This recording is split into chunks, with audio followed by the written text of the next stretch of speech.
Going on, everybody? Nick Tsoukalis here with Key Credit Repair with your credit question of the day. This one is a loaded one. It might take a little bit more than a minute. If you have a pen and a piece of paper, write this down, okay? Because we're going to go into some pretty cool detail.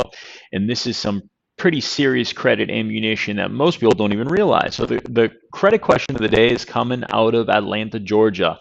How long does negative information stay on my credit report?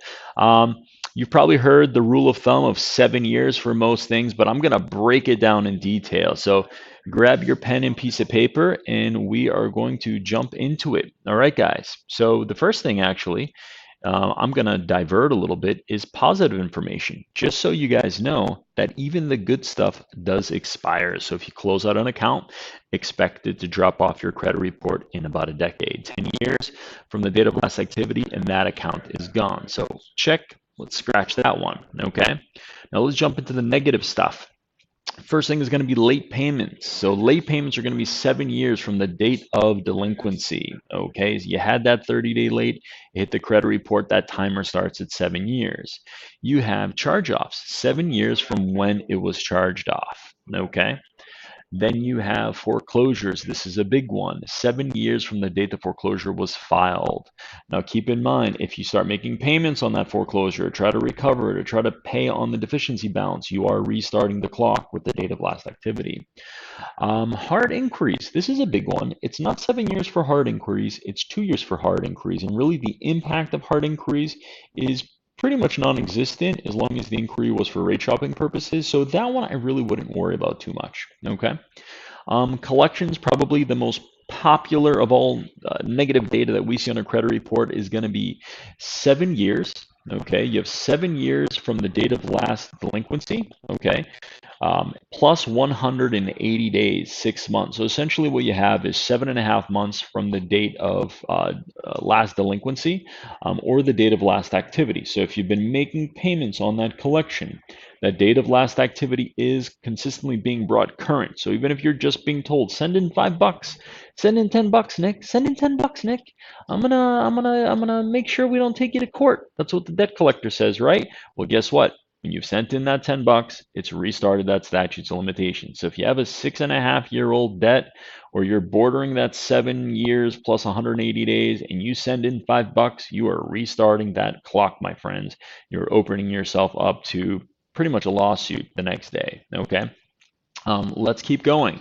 We have Chapter 7 bankruptcies, 10 years from the filing date. Bankruptcy is not, I would say, the worst thing that could happen to your credit. It's a necessity. It's bankruptcy protection, but it is the longest standing record that could appear on the credit report. So your debt will get cleared out, but that record under the public record section of your credit report will typically stick around for a decade. Okay. Chapter 13 bankruptcies, 7 years. A lot of people don't realize that. There is a distinction between a Chapter 7 and a 13. And the 13 is a repayment plan. So you're given a little bit more credit for going through a repayment plan, and that's why the statute of limitations is 3 years less than Chapter 7. Okay.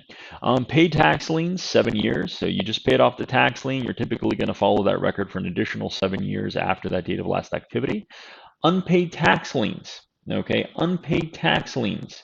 We've seen these things on the credit report for 20 years. We've seen 30-year-old unpaid tax liens reporting. Okay, but we have a 15-year cutoff for when we can really start fighting it using the statutes of limitations. Okay, a paid judgment. For all of you that don't know, what is a judgment? Okay, you've been sued in court. Some sort of civil matter. You owed a debt, you owed your next door neighbor some money, whatever the case is, small claims, and you haven't paid. Okay, the judge has ordered or stamped a judgment. Okay, that says you in fact owe this money to this party. Okay, when you get that judgment, that item is typically reported usually within 90 days from the courthouse or their third-party data furnisher to the 3 credit agencies. That's a pretty severe mark, okay, and it can carry quite a bit of weight and follow you for quite a while. And once you've paid it, you still got 7 years on that. Keep in mind, some states like New York actually allow you to fight that at the 5-year mark. Okay, so definitely check the guidelines, check the rules. Okay. Last but not least, you have an unpaid judgment. The statute of limitations is 10 years on that for the reporting of the credit report. Guys, this is Nick Tsoukalis. This is your Credit Minute.